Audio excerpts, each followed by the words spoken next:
자, 오늘은 복음서 말씀은 95번째 시간인데요. 글씨가 그렇게 나와 있네요. 오늘 95번째 시간입니다. 누룩의 비유라는 말씀으로 천국에 대해서 말씀을 나누겠습니다. 저번 주에는 겨자씨의 비유와 겨자씨의 비유를 했는데, 오늘은 그 겨자씨의 비유에 이어서 함께 세트로 이렇게 묶여 있습니다. A는 이렇고 B는 이렇다 라고 말하는 누룩의 비유입니다. 저는 지금 몇 주에 걸쳐서 천국에 대한 비유의 말씀을 전해드리고 있습니다.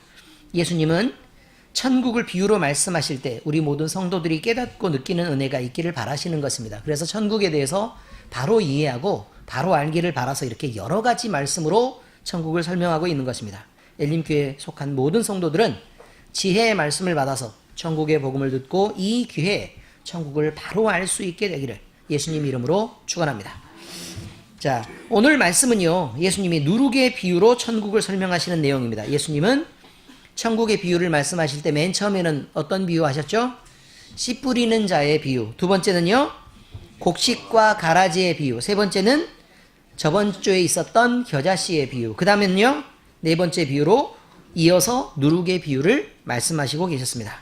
누룩이란 빵이나 술을 만들 때 발효를 시킬 때 쓰이는 누룩곰팡이, 이것을 지칭하는 말입니다. 그런데 이 누룩곰팡이를 그냥 누룩곰팡이 자체를 누룩이라고 그러지 않고 누룩곰팡이를 곡물에 섞어서 띄운 것을 누룩이라고 얘기합니다.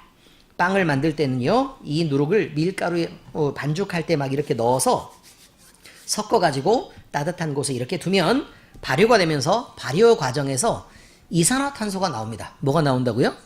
네, 이산화탄소가 나오는데 부분적으로 이산화탄소가 이렇게 나오기 때문에 공기구멍이 생기고 이렇게 부풀어 오릅니다. 발효 과정에서 이렇게 부풀어 오르고 밀가루도 그 성질을 바꿔서 맛있고 부드러운 빵이 되어집니다. 이것은 빵 속에 들어있는 누룩이 빵을 발효시켜서 부풀게 하는 성질이 있고, 이 특징이 예수님이 지금 우리에게 말씀하시려고 하는 천국과 매우 유사한 특징이 있다는 것입니다. 예수님은 천국을 비유로 말씀하시면서 마치 여자가 가루 서말 속에 갖다 넣어 전부 부풀게 한 누룩과 같다 라고 말씀하고 계십니다. 서말, 그러면 엄청 많은 거죠. 그렇지 않습니까? 한 말만 해도 이렇게 하면 우리 교회 숫자가 적은 건 다 드러나면 안 되는데, 여기까지 하겠습니다. 아무튼 굉장히 많은 양입니다. 이 비유는 앞선 겨자씨의 비유에 바로 뒤이어서 이렇게 세트로 묶여서 나오는 말씀인데요, 앞선 말씀과는 대조구를 이루고 있습니다. 이렇게 여기 대조구란 A는 이렇고 B는 이렇다, 이런 말씀입니다. 자, 먼저 그래서 다시 한번 겨자씨의 말씀을 다시 살펴보려고 하겠습니다. 자, 31절부터 보면 제가 읽어드리겠습니다. 천국은 마치 사람이 자기 밭에 갖다 심은 겨자씨 한 알 같으니 이는 모든 씨보다 작은 것이로되 자란 후에는 풀보다 커서 나무가 되매 공중의 새들이 와서 그 가지에 깃들이느니라 라고 되어 있습니다. 이 비유는 천국의 외적인 모습을 보여주시면서 그 성장이 이렇게 된다라고 설명하시는 그런 내용입니다. 겨자씨는 모든 씨보다 가장 작은 크기에서 출발하지만 자기보다 수백만 배 이상이나 되는 크기의 나무로 성장한다는 내용입니다. 예수님은 겨자씨가 이렇게 큰 나무가 되는 예를 통해 그리스도를 믿는 성도들의 처음은 보잘것없을지 모르나 나중은 창대하게 되고 누가 보아도 그 성장을 모두 알 수 있을 것이다 라는 그 원리를 설명하고 계시는 것입니다. 자, 이와 병행하는 내용인 누룩의 비유는 천국의 외적 성장이 아니라 이제는 내부로부터의 변화인 내적 성장을 말하고 있습니다.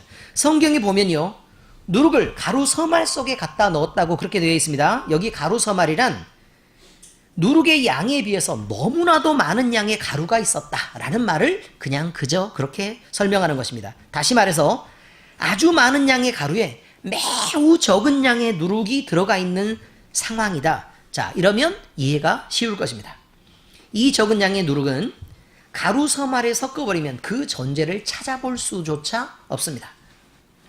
그런데 누룩은 자기들끼리 뭉쳐있지도 못하고 누룩은 모두 가루 속에 뿔뿔이 흩어져 섞이고 마니까 누룩은 누룩으로서 그 자체의 힘을 마치 잃은 것처럼 보여집니다. 어떤 사람들은 이렇게 적은 양의 누룩이 무슨 역할이나 할 수 있을까라고 생각할 수도 있을 것입니다.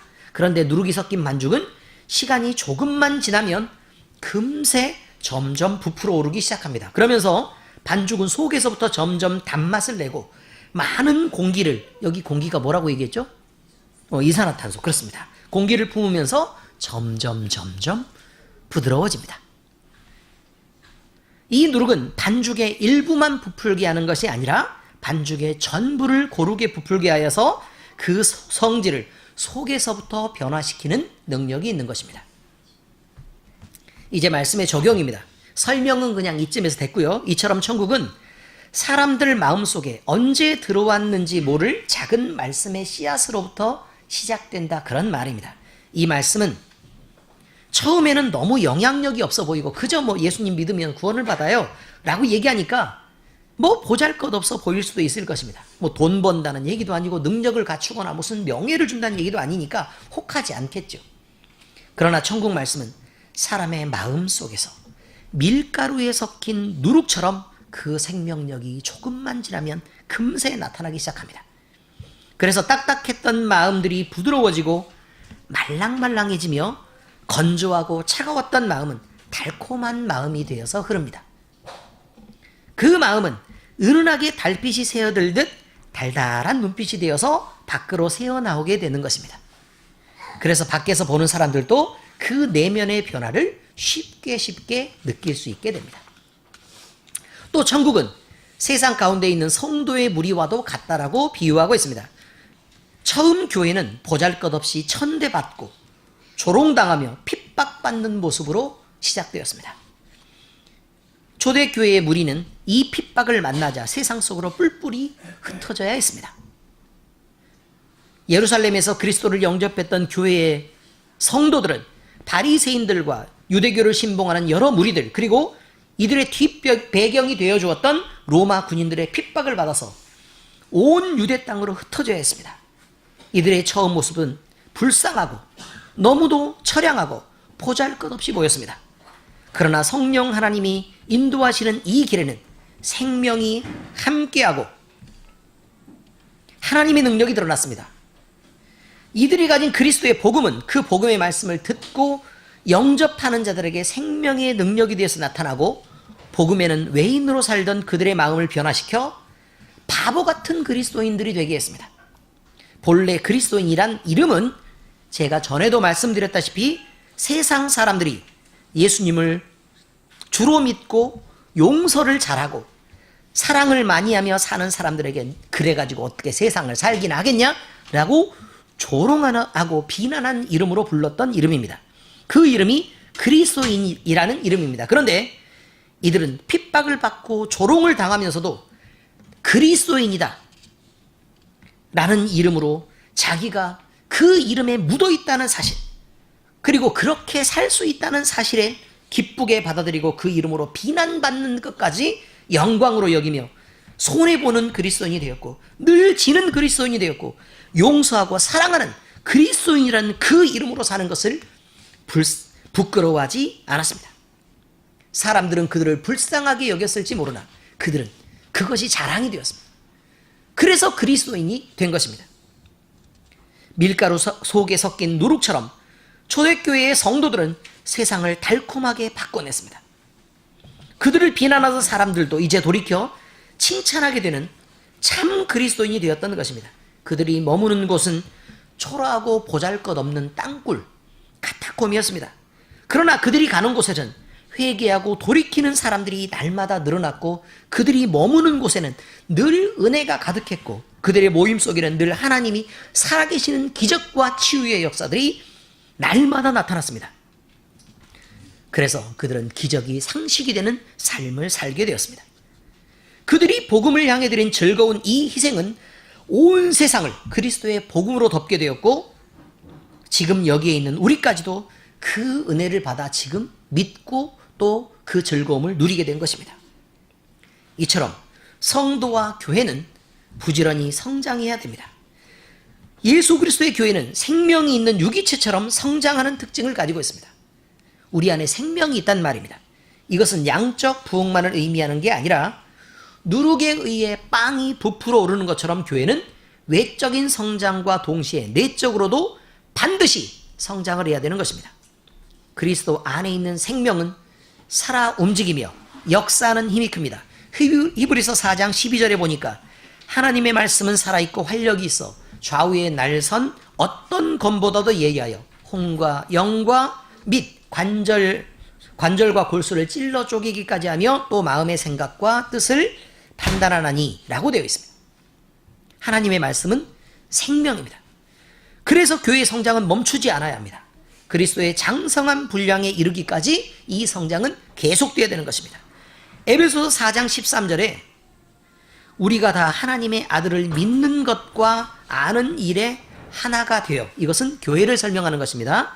온전한 사람을 이루어 그리스도의 장성한 분량이 충만한 데까지 이르리니 예수 그리스도를 닮은 모습까지 우리는 자라가야 한다, 이런 말입니다.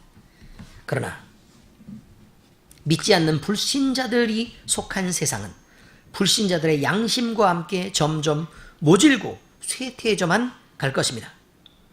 이것은 영생의 언약과 멀리 떨어져 있고 그리스도의 생명을 공급하지 못한 채 죽으면 없어져 버릴 육체의 힘만을 의지해서 살아가기 때문에 그렇습니다. 육체를 의지하는 사람은 그 육체가 시들어버리면 그 삶도 함께 시들게 되고 결국 만나야 할 영원한 형벌의 두려움을 향해 하루하루를 살아가고 있는 것뿐입니다. 아무리 건강해도 그 시간은 점점 짧아져 가고 있고 결국 죽음은 누구에게나 다가오는 것입니다. 이런 절망적인 소망 외에는 다른 어떤 것도 그들에게는 있을 수가 없는 것입니다. 화려하게 누리고 살아도 많은 것을 자랑하면서 사는 것처럼 보여도 그들은 죽음을 향해 가고 있다는 것입니다. 에베소서 2장 12절에 보니까 그때 너희는 그리스도 밖에 있었고 이스라엘 나라 밖의 사람이라 약속의 언약들에 대하여는 외인이요 세상에서 소망이 없고 하나님도 없는 자이더니, 그래서 믿는 그리스도인들이 믿기 전에는 어떤 상태였던 것을 지금 설명하는 내용이 거기 나와 있습니다. 그리스도 밖에 있는 자, 그 다음에 약속 외의 사람, 세상에는 소망이 없고 하나님을 갖지 못한 자들이었다라고 설명하고 있는 것이었습니다. 그러나 이제 우리는 예수 그리스도를 소유하게 되는 성도가 되었습니다. 우리는 그리스도와 연합하여 그래서 끊임없이 자라나야 되는 입장이 된 것입니다. 골로새서 2장 19절 머리를 붙들지 아니하는지라 온 몸이 머리로 말미암아 마디와 힘줄로 공급함을 받고 연합하여 하나님이 자라게 하심으로 자라나느니라. 자, 여러분, 우리가 자라야 된다는 뜻이 아닙니다. 우리가 열심히 노력해서 뭔가를 이루어야 된다고 지금 주장하고 있는 것도 아닙니다. 말씀을 보니까 뭐라고 돼 있냐면 온 몸이 머리로 말미암아, 교회의 머리는 누구라 그랬죠? 예수 그리스도 한 분뿐이라고 얘기했으니까 그 머리로 말미암아 마디와 힘줄로 공급함을 받고 연합하여 하나님이 자라게 하심으로 자라느니라, 이렇게 돼 있어요. 하나님이 자라게 하심으로 자라느니라. 여러분 스스로가 노력해서 자라는 것이 아니라 하나님이 자라게 하심으로 자라느니라 라는 것을 믿으시기 바랍니다. 믿으십니까? 네, 그렇습니다. 베드로후서 3장 18절에 보니까 오직 우리 주 곧 구주 예수 그리스도의 은혜와 그를 아는 지식에서 자라가라. 영광이 이제와 영원한 날까지 그에게 있을지어다. 자, 누구에게 있다고요? 우리에게 있는 게 아니고 누구에게 있다고요? 예수 그리스도에게 있다고요. 예수 그리스도에 있다고요. 그러니 우리가 어떤 입장으로 성장해야 되는가가 금방 나와 있습니다. 오직, 그러면 얘가 영어로 말하면 only 이렇게 돼 있어요. 그러니까 다른 것 외에는 없이 단 하나, 우리 주 곧 구주 예수 그리스도의 은혜와 그를 아는 지식에서 자라가야 한다는 것입니다. 그러니 말씀을 배우기를 싫어해서는 안 됩니다. 왜냐하면 우리가 만든 신이라면 우리 마음대로 상상하고 우리 마음대로 생각하면 얼마든지 이해할 수 있습니다. 그러나 하나님은 본래 존재하시던 분이고 우리는 죄 속에서 우리의 이성이 왜곡되고 우리가 타락해서 무너져 있기 때문에 하나님을 상상하는 것도 하나님을 향해 나아가는 것도 하나님이 어디에 계시는지도 정확하게 알지 못하는 사람들이었습니다. 만약에 우리가 그렇게 똑똑했었으면 살아계신 하나님을 우리 이성으로 생각해서 그저 믿었을 것입니다. 그러나 우리가 전도를 받지 않고는 믿을 수 없는 사람이었다는 것만 봐도 우리의 이성은 그만큼 능력이 없다는 것입니다. 우리가 그에게서 자라가야 합니다. 아는 데서, 믿는 데서, 그리고 섬기는 데서 그리스도의 장성한 분량에 이르게 자라가야 합니다. 그것이 예수 그리스도에게 드리는 영광입니다. 이것이 제사입니다. 여러분은 배를 깎아놓고 홍동백서 맞나요? 이게 규칙이 많은데 좀 해본 적이 없어가지고요.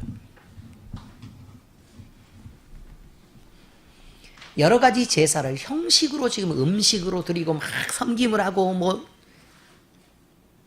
많은 예물을 드리고 각종 제사에 복잡한 것들을 드리고 뿐만 아니라 자기의 피를 드리고 자기 몸을 해해서 자기의 자식까지 드리는 몰록에게 제사하는 것까지도 일삼았습니다. 사람은 그렇게 어리석습니다. 그런데요, 하나님께 드리는 예배는 이렇게 자리에 앉아서 그냥 예배하는 것, 예배 시간에 참석해서 하나님의 말씀을 듣고 찬송을 부르고 기도하는 것만 예배가 아닙니다. 여러분, 우리가 예수 그리스도의 장성한 분량에 이르도록 그리스도를 닮아 자라가는 것이 예배라는 것입니다. 여러분이 이런 형식은 지키고 있되 예배의 형식, 다시 말해서 예수 그리스도를 닮은 장성한 분량까지 그리스도를 아는 지식에서 자라가지 못한다면 그것은 여러분은 예배하고 있지 않는 것입니다. 예배가 없는 민족은 망하고 맙니다. 예배가 살아야 내가 살고, 예배가 살아야 내 주변이 살고, 내가 섬기고 사랑하는 이웃들이 살아납니다. 그것을 명심하시기 바랍니다. 이처럼 그리스도의 교회는 사회 속에 들어가 긍정적인 역할을 하는 좋은 누룩이 되어야 합니다. 그저 나만 바뀌는 것으로 끝나는 것처럼 보여도 그렇지 않다 그 말입니다. 내가 바뀌면 내 이웃이 혜택을 받고 내 남편이, 내 자식이 혜택을 받게 됩니다. 나는 예수 그리스도를 잘 믿는다고 하는데 남편을 괴롭히고 있고 내 자식들이 고통을 받고 있다면 그건 여러분이 예수 그리스도를 바로 믿는 사람이 아니라 우상을 숭배하는 사람입니다. 여러분은 예배하는 자가 아니라 예배의 형식만 갖추고 자기를 섬기는 사람인 것입니다. 하나님은 우리를 세상과 분리되어 살도록 하시려고 교회로 부르지 않았습니다. 오히려 그리스도의 교회는 내가 먼저 믿지만 세상 속으로 들어가서 그리스도를 비추고 나타내는 빛으로, 소금으로 그 역할을 감당하도록 부르심을 받았습니다. 말씀을 읽어드리겠습니다. 마태복음 5장 13절에서 16절. 너희는 세상의 소금이니 소금이 만일 그 맛을 잃으면 무엇으로 짜게 하리요? 후에는 아무 쓸데없어 다만 밖에 버려져 사람에게 밟힐 뿐이니라. 너희는 세상의 빛이라. 산 위에 있는 동네가 숨겨지지 못할 것이요 사람이 등불을 켜서 말 아래 두지 아니하고 등경 위에 두나니 이러므로 집안 모든 사람에게 비치느니라. 이같이 너희 빛이 사람 앞에 비치게 하여 그들로 너희 착한 행실을 보고 하늘에 계신 너희 아버지께 영광을 돌리게 하라. 이것이 예배입니다. 그러므로 그리스도인이면 마땅히 부르심을 받은 목적 그대로 세상 속으로 들어가 그리스도의 모범을 따라 선한 행실을 보이며 불신자들을 전도하고 또 우리 자신의 입술을 통해서 살아계신 하나님께 영광을 돌리도록 해야 한다는 것입니다. 소금이 음식의 부패를 막듯 그리스도인이 있는 곳에서는 썩어가는 것이 제거되고 부정과 부패가 줄어들어야 되는 것입니다. 참 안타까운 것은 대한민국은 교회가 전 세계에 없는 놀라운 양적 성장을 거뒀다는 사실입니다. 그런데요, 많은 그리스도인들이 또 그렇게 불리는 사람들이, 교인이라고 부르는 사람들, 크리스찬이라고 불리는 사람들이 부정과 부패 앞장서고 돈을 버는데 혈안이 되어 있었습니다. 눈이 빨갛게 덤벼들었습니다. 그래서 모든 부정과 부패 속에는 그리스도인들이 들어있었고 목사다, 장로다 부르는 사람들이 오히려 그 부정과 부패를 이끄는 데 앞장섰습니다. 성도라고 부름을 받은 사람들이 사회 속에서 역할을 하지 못했습니다. 대한민국이 이 모양이 되었습니다. 그것이 그 결과입니다. 여러분, 나무는 열매를 보아서 그 나무가 무슨 나무인 줄 아는 것입니다. 우리가 역할을 제대로 감당했다면 대한민국은 이 위치에 있어서는 안 되는 것입니다. 우리가 그리스도인으로 바로 살았다면 우리 주변은 이렇게 무너지거나 이렇게 망가져서는 안 되는 것입니다. 우리가 이렇게 부자가 됐잖아요. 전 세계에서 경제성장이 아주 기록적이고 기적적인 경제성장을 이뤘잖아요. 그래서요. 하나님이 높아지셨습니까? 아니면 여러분이 잘 살게 되었습니까? 그 성장 때문에 하나님이 높아졌나요? 그래서 하나님이 영광을 받으셨나요?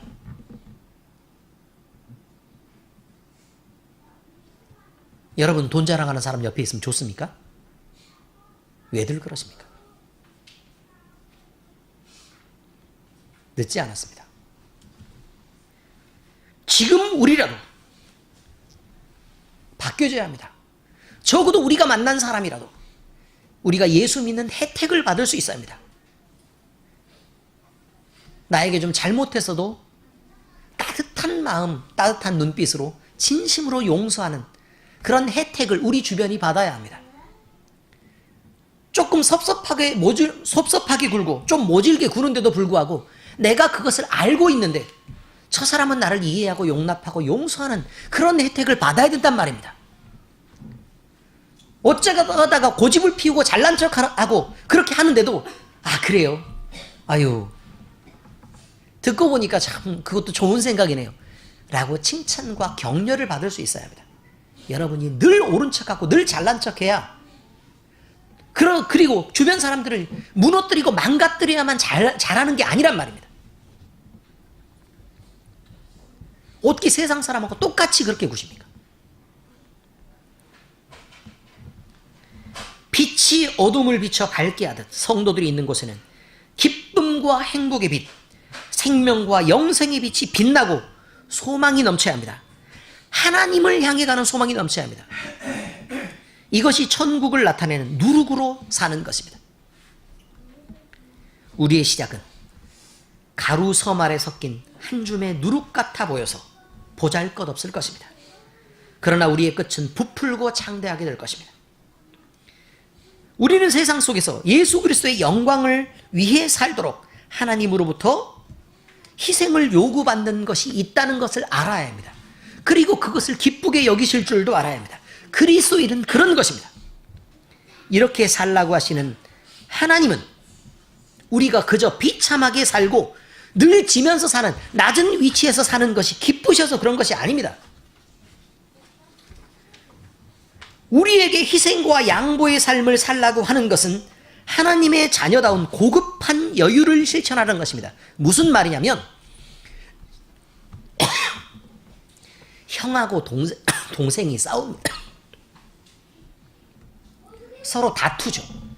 다투면 누구를 더 많이 혼내죠? 형을 더 많이 혼낸다고요? 넌 왜 동생한테 그렇게 얘기하겠죠? 넌 왜 형한테 자꾸 그렇게 함부로 덤비고 그러는 거야? 라고 얘기를 한마디 해놓고 나머지는 형을 때려잡습니다. 그렇지 않습니까? 형이면 형답게 굴어야지. 동생이 그런다고 네가 다 그렇게 싸우고 그러면 나이 먹은 형은 도대체 뭐냐? 라고 혼을 내게 된단 말입니다. 그러니까 맨 처음에는 동생을 혼내는 것 같아서 우쭐했던 형이 마음이 상당히 불편해지고 내가 괜히 형 됐나 싶고 뭐 자기가 원해서 형 된 건 아니잖아요. 그렇단 말입니다. 그리스도인은 세상의 장자로 부름을 입은 것입니다. 형이란 말입니다. 그러니까 우리가 이해의 폭이 넓어야 하고, 우리가 먼저 용서하고, 동생이 있으면 좀 챙기고 감싸고 하는 일을 해야 합니다. 잘난 척하라고 형 아닙니다. 여러분, 잘난 척하는 형하고 같이 안 살아봐서 여러분 잘 모르시죠? 저도 장남이라 잘 모릅니다. 그러나 제가 만난 많은 사람들은 형이 있었습니다. 형이 양보하고 배려하는 형하고 같이 있으면 형을 엄청 좋아합니다. 근데요, 형이 맨날 혼내고 때려잡는 형이 있잖아요. 별로입니다. 안 친해요. 시간이 지나서 동생이 점점 어른이 되고 자기 생각을 갖게 돼서 독립하게 되잖아요. 형하고 인연을 끊습니다. 안 봐요. 안 친하단 말이에요. 이렇게 살아야겠습니까, 형이? 그리스도의 장성한 분량에 이르시기를 부탁드립니다. 우리에게 희생과 양보의 삶을 요구하시지 않고 그냥 그렇게 사는 것이 형이 형다운 거야 라고 얘기하는 거란 말이에요. 너희들은 이미 하나님을 소유했고 풍성히 받고 있잖아. 그 은혜 속에 들어있지 않냐. 쟤는 몰라서 그러는 거니까 네가 양보해야지 라고 얘기하는 거란 말입니다. 이미 하나님의 자녀가 된 자들은 세상 속에서 찌들고 목마른 자들처럼 기를 쓰고 살아낼 필요가 없습니다. 그래서 이미 예수님 한 분으로 만족한 우리들은 조금 베풀고 또 양보해도 그렇게 부족하지 않다 그 말입니다. 여러분, 경험이 있으실 것입니다. 예수님을 내가 잘 마음으로 믿지 않고 있었을 때는 나도 참 세상 속에서 저렇게 잘난 척하는 사람들 사이에서 지기 싫었다라는 사람들이 분명히 있습니다. 그렇지 않습니까, 이승숙 집사님? 그렇죠. 그런데 시간이 지나면요, 자랑하는 사람들 사이에 서서도요, 저 사람들의 수준이 보입니다. 막 자랑을 하려고 그러는데 빈 껍데기고 빈 깡통이 깡깡거린다는 걸 다 보인다 그 말입니다. 그거 다 알게 돼요. 그렇지 않습니까? 그래서 굳이 자랑하는데 나서서 같이 자랑하지 않습니다. 왜요? 수준 떨어지니까요. 뭐하고 똑같은 거냐면 갑자기 얘가 친구들 앞에 와가지고 우리 아빠는 완전 힘 세다? 나 새 신발 샀어 라고 자랑하는 수준을 어른이 보는 거랑 같다 그 말입니다. 수준 낮게 거기서 같이 그러지 마세요. 수준 떨어집니다. 하나님은 그렇게 수준 떨어지게 좀 하지 마라. 내 새끼인데, 내 자식인데 너 꼭 그러고 있지 마 라는 것입니다. 이것은 예수님 자신이 천국인 것과 예수님에게 속한 우리들이 천국을 소유한 것, 그 당당함을 알으라는 것입니다. 그렇게 알려주시고 싶으신 것입니다. 여러분은 천국 백성이 맞습니까? 그렇다면 이미 가장 좋은 것을 받으신 것입니다. 그런 여유를 나 자신도 누리고 다른 사람에게도 베푸는 삶을 살아야 하는 것이 맞지 않겠습니까? 예수님은 우리에게 말씀하십니다. 천국은 마치 여자가 가루 서말 속에 갖다 넣어 전부 부풀게 한 누룩과 같으니. 이제 천국이 이해되십니까? 예수님이 우리에게 주신 말씀처럼 우리 엘림교회에 속한 모든 성도들은 세상 속에서 천국의 역할을 해내는 참 그리스도인들이 되시기를, 그리고 그렇게 다짐하고 살아내시기를 예수 그리스도의 이름으로 축원합니다. 기도하겠습니다. 우리에게 예수님을 주셔서 복과 생명이 되게 하신 하나님 아버지, 우리는 오늘 누룩의 비유를 통해 예수님이 공급하시는 천국 복음이 우리의 외형뿐만 아니라 우리의 내면을 어떻게 변화시키고 부흥을 이뤄내는지 그 원리를 배웠습니다. 적은 양의 누룩이 많은 양의 가루에 섞이더라도 그 모든 가루의 성질을 바꿔 변화시키는 것처럼 우리도 그리스도인으로서 세상에 섞여 살아갈 때에 세상을 달고 만나게 바꾸는 참 그리스도인으로 살게 하시옵소서.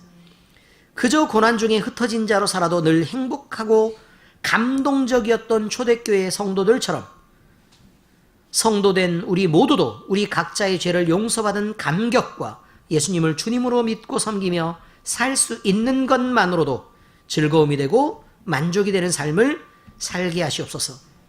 우리 안에 펼쳐지는 하나님의 나라가 나 자신부터 변화시키고 그 변화를 보면서 복음이 확장되는 기적이 우리를 통해 일어나게 하시옵소서. 우리가 장자의 삶을 살게 하시고 장자의 역할을 하게 하시옵소서. 교회된 우리가 하나님과 동행하는 천국을 살게 하시며 평생 성령 충만한 모습으로 하나님의 영광을 위해 살아가도록 우리를 도와주시옵소서. 우리를 사랑하시고 구원하신 우리 주님 예수 그리스도의 이름으로 기도드립니다. 아멘.